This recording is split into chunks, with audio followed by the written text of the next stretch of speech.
Here, Game 7 in a best of 7 series. The games have gone long, and Matron, why don't you go ahead and introduce them for us? Sure. Like you said, we are on MLG dual site for Game 7 here. Our first player will be vVv's Dasuki, spawning as the Pink Zerg. He was the winner of that Game 6. He forced this Game 7, tied things up 3-3 with Convergence. And Convergence, last player, their anchor is going to be Convergence Puck, spawning as the Teal Protoss player in the eastern position. So these two players on MLG dual site, it's a two-player map, so you know exactly where your opponent's spawning. So sometimes we see some cheese in situations like that, and it's also named for those two watchtowers in the center of the map, where you can basically see everything if you control those two watchtowers.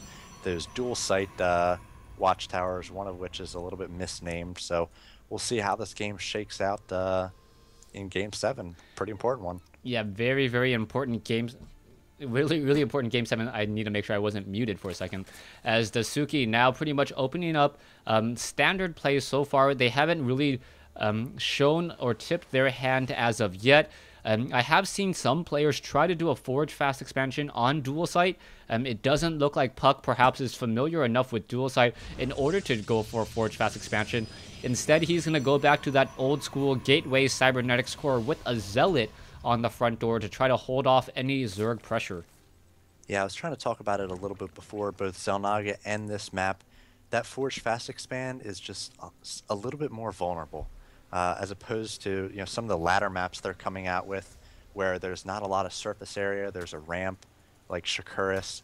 This map, you've got so much surface area, and you're going to have to put that pylon sort of back rather than out front, and you sort of use the nexus as part of your wall, and it can get pretty tricky. But it looks like Puck going to be going for a one gate expo, so interesting decision there. We do have the pool almost done for Dasuki, so if he's able to get speed early and put a little pressure on this, could be good for him.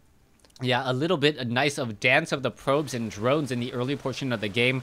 The probe, however, unable to block after taking a little bit too much damage. Zerglings will be making their way out. Spawning pool has already been completed.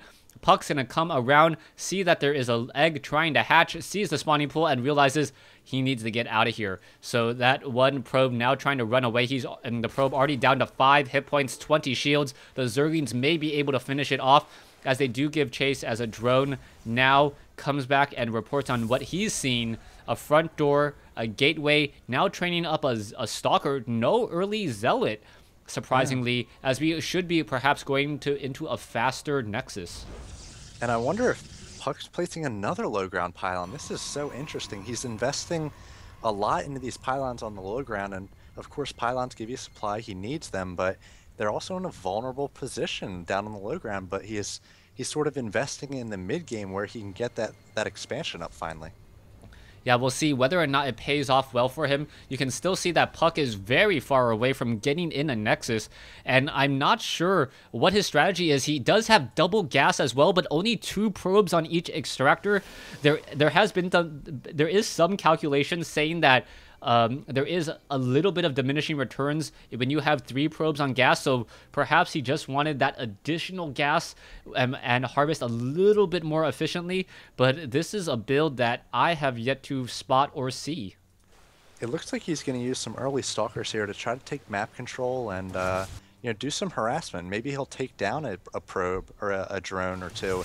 Could definitely be worth it. And this is smart. When your opponent delays speed, Stalkers are so good against Zerglings at the start. Zerglings are slower than Stalkers off of creep.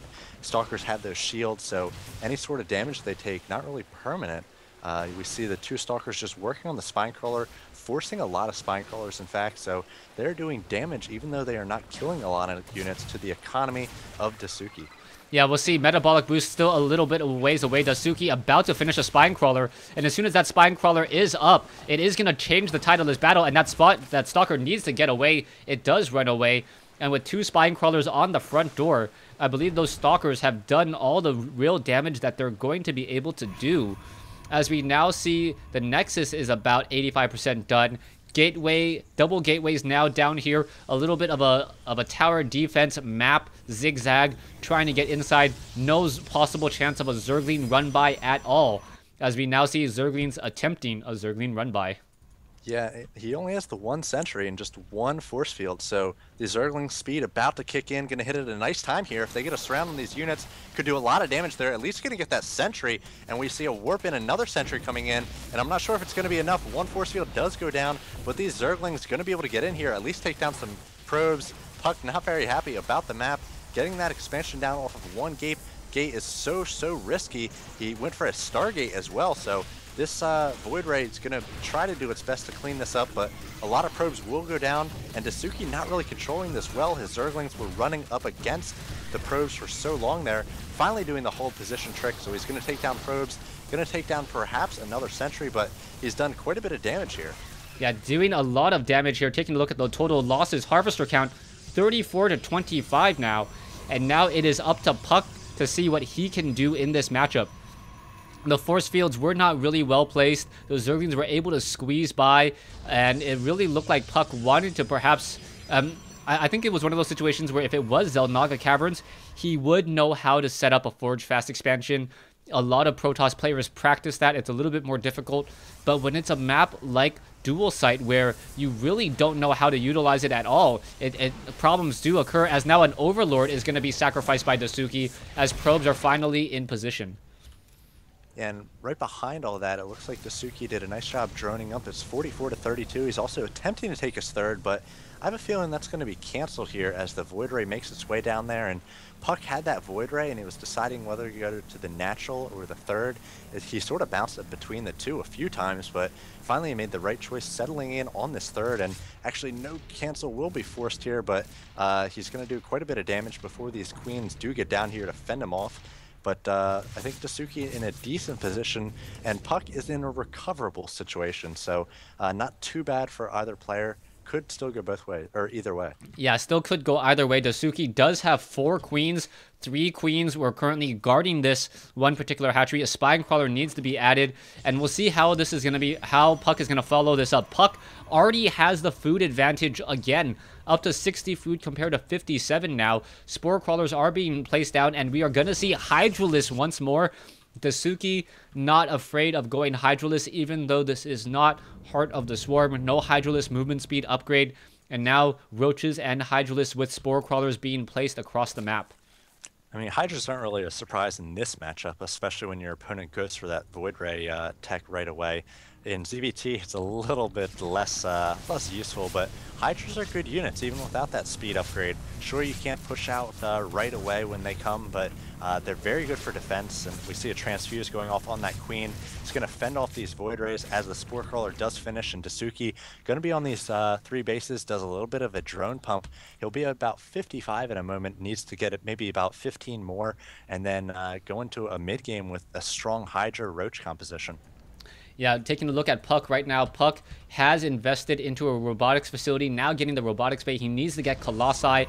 He needs to figure out what to do, as he does have, 3 Void Rays now in the air and vying for map control. The problem will be trying to deal with those Hydralisks, especially on creep. Hydralisks are incredibly fast, moving as fast as stimmed Marines on creep and making them very powerful. And we'll see how what will come of that in just a moment, as we now see creep tumors making their way across the map. Dasuki with a 20 food advantage. Yeah, he's gonna have to find some sort of timing here before a lot of Colossi come out. Already we've had Puck invest in 3 Void Rays, and that's pretty big, especially when you counter with Hydras. Those Void Rays go down so fast, and that's a lot of gas that could have been Colossi. So Puck going for a third here, and I don't know. We'll see how it turns out. Yeah, we'll see how it turns out. Extended thermal lance range now being added. An observer now in the group, and now this is exactly what Puck needs to do. Deny creep tumors, deny movement speed, but the Hydras are now looking to come in. There's no Overlord here, though, as the Hydralisk, may be able to focus down one of those Void Rays. One Void Ray does get taken out, and the Hydralisk gets transfused and gets saved once more. Yeah, so now Dasuki might be aggressive here. He is going to push off creep a little bit, so I'm not sure how that's going to work out for him, but he could try to shut down that third for Puck before it gets up and running. Puck just has one Colossi. He does have Roach speed, so he can get in on that Colossi and try to focus it down, and Dasuki might be doing just that. Looks like he's positioning to go into that third. The photon cannons are about 10 seconds away. Is the timing gonna be right, or is it gonna be delayed? Stalker's now coming in from behind, looking to perhaps incac here, and now here it comes. Roaches and Hydralisk now, Roach now backing off, nicely positioned, trapping many of those units, and now the Void Ray is able to take down multiple Roaches, but the Void Ray is also getting focused down again. You can see Stalkers of Puck now hanging around in the back. Dasuki with a large army up to 155 compared to 90, and Puck is in a bit of trouble. Even if he's able to fend off this attack, there is a fourth base coming in for Dasuki. Yeah, this is going to be tough to hold off with just gateway units. His Colossi coming out sort of one at a time. He's not producing any more Stargates. I think this is just going to be GG. Yeah, I think this is just going to be GG. An advantage to the home team and being able to veto Xel'Naga Caverns, a map that perhaps that Puck wanted to play on, onto a map that Puck is not comfortable. There's some more force fields, and now preventing many of those units from engaging once more. Puck does have extended thermal lance range, as we now see more Roaches and Hydros once again going to try to engage. Hydros and Roaches are just simply going to move forward, take down those units, and there's the GG from Puck for Dasuki.